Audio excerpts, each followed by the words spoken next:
Hello, welcome back. So this is the Lego Friends 2026 Advent Calendar.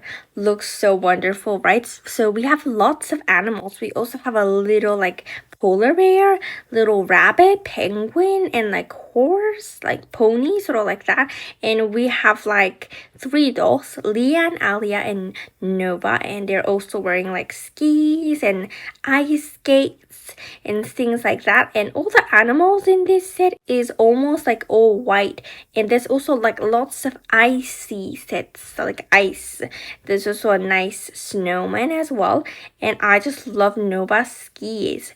Looks so nice, and it looks like Alia's eating like a roasted marshmallows, but the stick is mint color, which is also very nice. And oh, the pony can like tug on like the sled, which is nice, right? And Nova has a new like hair, so it's sort of like Nova's hair, but it seems like her hair seems a little bit shorter, and there's like a very nice looking hat on top of it, and all the little animals are wearing like mini Santa hats, which is super cute. So this is the end of the video, and I can't wait to see it. So this is probably going to come out on September. So see you next time.